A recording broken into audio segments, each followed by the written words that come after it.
Ek het al 'n vorige keer vir jou gesê dat vriende is baie belangrik en dit is oukei, veral in hierdie fase in jou lewe. Vriendskap is baie belangrik en ons volwassenes skeep dit heeltemal te veel af. Maar een belangrike ding van vriendskap, jy mag ook verskil van 'n vriend of van 'n vriendin. Dis nie net ons stem saam oor alles en weet en ons doen wat een persoon sê, dit doen ons nie. Jy mag verskil. En die feit dat 'n mens verskil maak dat daar baie keer konflik gaan kom in vriendskap.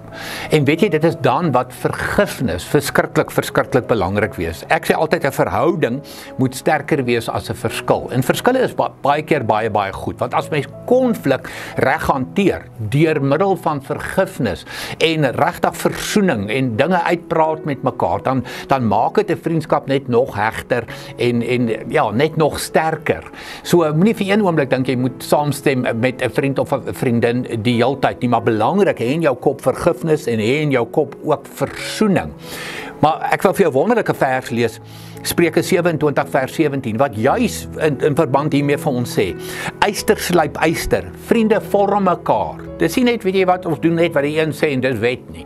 Vriende vorm mekaar, yster slyp yster, vriende vorm mekaar. Ons bou in mekaar se lewens in en deur vergifnis en deur versoening maak ons vriendskap sterker en bou ons mekaar op. Doen dit in jou vriendskappe.